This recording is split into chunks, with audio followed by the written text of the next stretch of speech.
क्यों मेरी ही किस्मत खराब है? यह सवाल अक्सर तब आता है जब हम जीवन में बार बार असफलताओं या कठिनाइयों का सामना करते हैं। इस सवाल के पीछे हमारी निराशा और दर्द छिपा होता है। बहुत समय पहले हिमालय की तलहटी में बसे एक छोटे से गांव में अमर नाम का एक युवक रहता था। वह अपनी कठिनाइयों और असफलताओं से बेहद निराश हो चुका था। उसकी जिंदगी में हर प्रयास असफल साबित हो रहा था।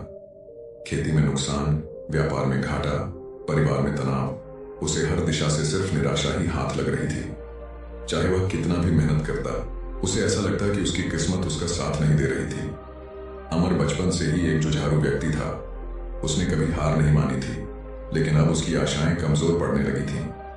माँ उसे सांत्वना देती रहती थी, लेकिन उसने धीरे धीरे अपनी समस्याओं को किस्मत की खराबी मान लिया था। हर असफलता के बाद वह यही सोचने लगा, मेरे साथ ही ऐसा क्यों होता है? मेरी किस्मत ही खराब है। गांव के लोग उसकी इस स्थिति को समझते थे, लेकिन कोई भी उसकी मदद नहीं कर सकता था। कुछ लोगों ने उसे सलाह दी कि वह किसी संत या महात्मा के पास जाकर समाधान ढूंढे। इसी बीच गांव में यह खबर फैली कि भगवान बुद्ध नजदीकी क्षेत्र में आए हुए हैं और प्रवचन दे रहे हैं। गांव के कई लोग उनकी शिक्षाओं को सुनने जा रहे थे। अमर के भीतर भी आशा की एक किरण जगी। उसे लगा कि अगर कोई उसकी समस्या का समाधान कर सकता है तो वह भगवान बुद्ध ही हो सकते हैं। वह बुद्ध के ज्ञान और शिक्षाओं के बारे में पहले से ही बहुत कुछ सुन चुका था और उसने तुरंत निर्णय लिया कि वह भी जाकर बुद्ध से मार्गदर्शन प्राप्त करेगा। बुद्ध के प्रवचन से एक दिन पहले अमर ने गांव के एक वृद्ध व्यक्ति से सलाह ली, जो पहले ही भगवान बुद्ध से मिल चुके थे। वृद्ध ने उसे बताया कि भगवान बुद्ध सिर्फ बाहर की समस्याओं का समाधान नहीं करते, बल्कि वे मनुष्य के भीतर की समस्याओं को भी ठीक करने में मदद करते हैं। यह सुनकर अमर के मन में एक अनोखी जिज्ञासा जगी और उसने वृद्ध व्यक्ति से विनती की कि वह उसे बुद्ध के पास ले चले। वृद्ध व्यक्ति ने उसकी बात मानी और अगले दिन सुबह वे दोनों भगवान बुद्ध के आश्रम की ओर चल दिए। आश्रम काफी दूर था और यात्रा भी कठिन थी। रास्ते में अमर के मन में बार बार यह सवाल उठता रहा कि क्या वाकई उसकी किस्मत इतनी खराब है कि उसे कोई भी चीज आसानी से नहीं मिलती। उसने वृद्ध से पूछा, आप पहले बुद्ध से मिल चुके हैं? क्या उन्होंने आपकी किस्मत बदल दी? वृद्ध ने मुस्कुराते हुए उत्तर दिया, बुद्ध किस्मत नहीं बदलते, वे हमारे विचारों और दृष्टिकोण को बदलते हैं। एक बार जब हम अपनी सोच को बदल लेते हैं तो हमारा जीवन अपने आप बदलने लगता है। अमर को यह उत्तर थोड़ा अजीब लगा। उसे लगा कि शायद उसका समाधान इतना सरल नहीं हो सकता, लेकिन फिर भी उसने अपना धैर्य बनाए रखा और यात्रा जारी रखी। अमर और वृद्ध व्यक्ति ने घने जंगलों, ऊंची पहाड़ियों और उफनती नदियों को पार किया। यह यात्रा आसान नहीं थी। यात्रा के दौरान अमर को कई बार संदेह हुआ कि क्या वह सही दिशा में जा रहा है। एक दिन जब वे एक ऊंची पहाड़ी पर चढ़ रहे थे, अमर का पैर फिसल गया और वह गहरी खाई में गिरने से बाल बाल बचा। उसका शरीर थकान से चूर चूर हो चुका था। उसके मन में यह ख्याल बार बार आता कि यह यात्रा उसकी किस्मत की तरह ही कठिन और दर्दनाक है। वृद्ध ने उसे फिर से धैर्य रखने की सलाह दी। अमर, भगवान बुद्ध के पास पहुंचने के लिए यह कठिनाइयां सहनी जरूरी हैं। अगर तुमने यह यात्रा पूरी कर ली तो तुम्हें अपनी किस्मत का असली अर्थ समझ आ जाएगा। अमर ने वृद्ध की बात मानी और आगे बढ़ता रहा, लेकिन उसकी निराशा और बेचैनी अब भी कायम थी।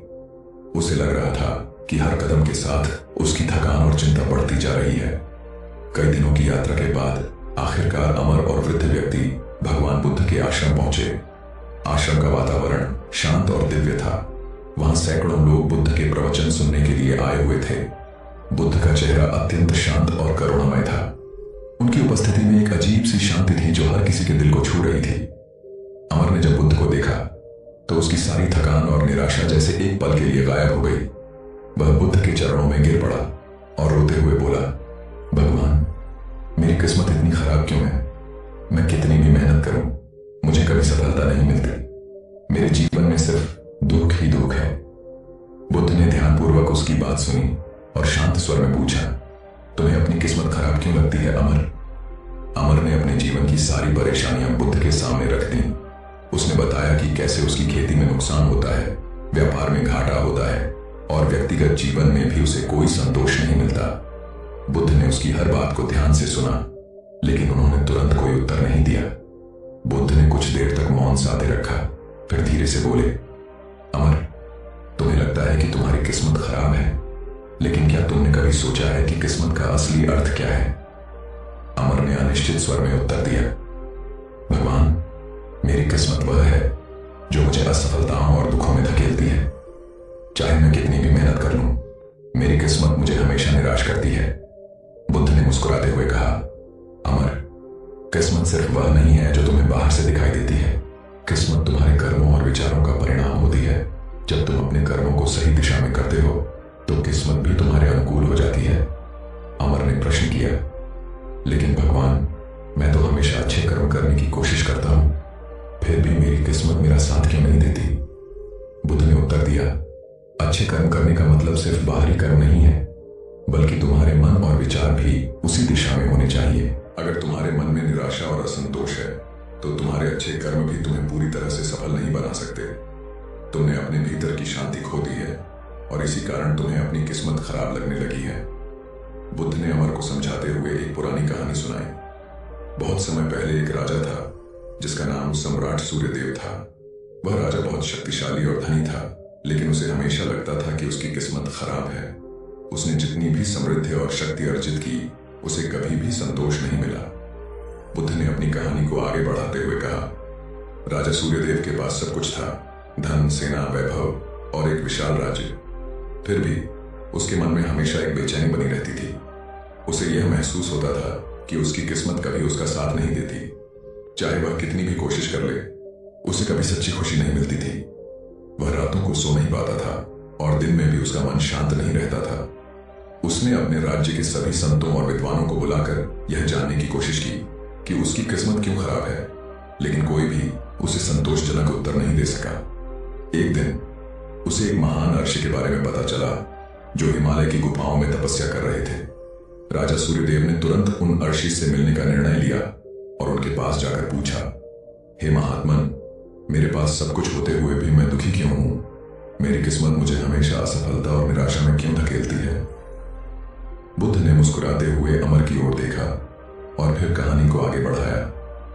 ऋषि ने राजा से कहा, राजन, तुम्हारी किस्मत उतनी ही अच्छी या बुरी है जितना तुम्हारा मन है। किस्मत कोई ऐसी चीज नहीं है जो बाहरी ताकतों से संचालित होती है। यह तुम्हारे विचारों, कर्मों और दृष्टिकोण का परिणाम होती है। जब तुम्हारा मन संतुष्ट नहीं होता तो चाहे तुम कितनी भी सफलता प्राप्त कर लो, तुम्हें वह कभी पूर्ण नहीं लगेगी। राजा सूर्यदेव ने कहा, महात्मन, मुझे अपने मन को कैसे शांत करना चाहिए? क्या मेरी किस्मत को बदलने का कोई उपाय है? ऋषि ने उत्तर दिया, किस्मत को बदलने का उपाय तुम्हारे अपने हाथों में है। जब तुम अपने कर्मों को सही दिशा में करोगे, अपने मन को शांत और संतुष्ट रखोगे, तब तुम्हारी किस्मत अपने आप बदल जाएगी। सुख और दुख दोनों ही हमारे मन की उपज होते हैं। जब हम अपने मन को संतुलित कर लेते हैं तो किस्मत भी अनुकूल हो जाती है। बुद्ध ने अमर से कहा, राजा सूर्यदेव ने ऋषि की बातों को ध्यान से सुना और अपने जीवन में बदलाव लाने का संकल्प लिया। उसने अपनी असंतोष की भावना को छोड़ दिया और अपने राज्य की सेवा में लग गया। धीरे धीरे उसकी किस्मत बदलने लगी और उसे सच्ची खुशी का अनुभव होने लगा। बुद्ध की कहानी सुनने के बाद अमर के मन में एक गहरा आत्मचिंतन शुरू हुआ। उसे यह एहसास होने लगा कि उसकी किस्मत खराब नहीं है, बल्कि उसकी निराशा और असंतोष ने उसकी स्थिति को और अधिक दुखद बना दिया है। उसने अपने भीतर झांक कर देखा कि उसने हर असफलता को अपनी किस्मत का दोष दिया, लेकिन उसने कभी अपने मन की स्थिति और अपने विचारों पर ध्यान नहीं दिया। अमर ने बुद्ध से पूछा, भगवान, तो क्या मैं अपनी किस्मत बदल सकता हूं? बुद्ध ने उत्तर दिया, अमर, तुम्हारी किस्मत वही है जो तुम खुद बनाते हो। अगर तुम अपने मन को शांत, संतुलित और सकारात्मक रखोगे तो तुम्हारी किस्मत भी तुम्हारे अनुकूल हो जाएगी। तुम्हारे कर्म, तुम्हारे विचार और तुम्हारी दृष्टि ही तुम्हारी किस्मत का निर्माण करते हैं। जो बोओगे वही पाओगे। बुद्ध ने उसे समझाते हुए कहा, तुम्हारी समस्या यह है कि तुमने अपनी असफलताओं को बहुत अधिक महत्व दिया है। तुमने अपनी पूरी सोच को इस दिशा में केंद्रित कर दिया है कि तुम्हारी किस्मत खराब है और इस सोच ने तुम्हारे हर कर्म को प्रभावित किया है। अगर तुम इस मानसिकता को बदल दोगे तो तुम्हें अपनी किस्मत बदलती हुई दिखाई देगी। अमर ने फिर पूछा, भगवान, क्या इसका मतलब यह है कि मैं अपने जीवन में जो भी कठिनाइयां झेल रहा हूं वह मेरे अपने कर्मों और सोच का परिणाम है? बुद्ध ने गंभीर स्वर में उत्तर दिया, कठिनाइयां जीवन का हिस्सा है, लेकिन यह तुम पर निर्भर करता है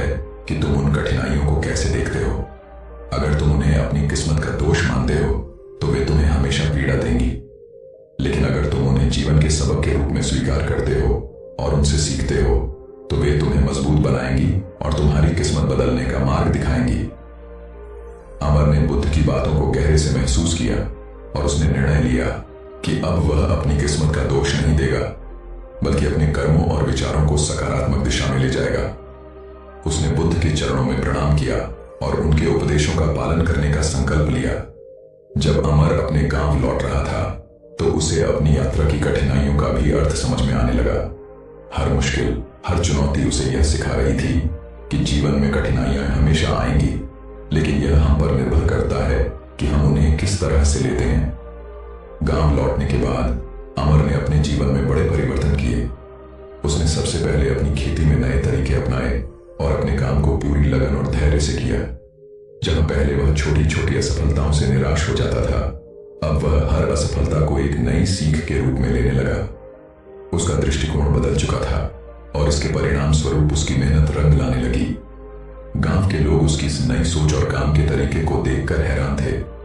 जो व्यक्ति पहले निराश और असफल दिखता था, वही अब अपने कर्मों और सोच से एक नई किस्मत गढ़ रहा था। धीरे धीरे उसकी खेती सफल होने लगी, व्यापार में भी मुनाफा होने लगा और सबसे महत्वपूर्ण बात, उसका मन अब शांत और संतुष्ट रहने लगा। एक दिन गांव के कुछ लोग अमर के पास आए और उससे पूछा, तुम्हारी किस्मत कैसे बदल गई? अमर, कुछ समय पहले तक तुम कहते थे कि तुम्हारी किस्मत खराब है, लेकिन अब हम देख रहे हैं कि तुम्हारी जिंदगी पूरी तरह से बदल गई है। अमर ने हंसते हुए उत्तर दिया, भगवान बुद्ध ने मुझे सिखाया कि किस्मत कुछ भी नहीं, बल्कि हमारे कर्मों और विचारों का परिणाम होती है। जब मैंने अपने मन और कर्मों को सही दिशा में मोड़ा तो मेरी किस्मत भी बदलने लगी। किस्मत वही होती है जो हम अपने विचारों और कर्मों से बनाते हैं। गांव के लोग अमर की बातों को सुनकर प्रेरित हुए और धीरे धीरे पूरे गांव में सकारात्मकता फैलने लगी। हर कोई अपनी किस्मत को बदलने के लिए अपने कर्मों पर ध्यान देने लगा। अमर की इस नई सोच ने उसकी पूरी जिंदगी बदल दी। उसने गांव में एक विद्यालय खोला जहां वह बच्चों और युवाओं को भगवान बुद्ध की शिक्षाएं देता था। वह उन्हें सिखाता था कि किस्मत कोई स्थिर चीज नहीं होती, बल्कि यह हमारे अपने हाथों में होती है। सही सोच, सही कर्म और सही दृष्टिकोण से हम अपनी किस्मत को अनुकूल बना सकते हैं। भगवान बुद्ध का यह उपदेश आज भी हम सबके लिए उतना ही महत्वपूर्ण है। जीवन में कठिनाइयां आना स्वाभाविक है, लेकिन हमें यह समझना चाहिए कि हमारी किस्मत का निर्माण हमारे अपने कर्मों और विचारों से होता है। अगर हम अपने मन को सही दिशा में रखते हैं तो कोई भी कठिनाई हमारी किस्मत को खराब नहीं कर सकती। अमर की यह कहानी हमें यह सिखाती है कि किस्मत का दोष देने से बेहतर है कि हम अपने कर्मों और सोच को सुधारें, क्योंकि असली किस्मत हमारे अपने हाथों में है। तो दोस्तों, अगर वीडियो पसंद आई हो तो लाइक और सब्सक्राइब करना नहीं भूलना। धन्यवाद। नमो बुद्धाय।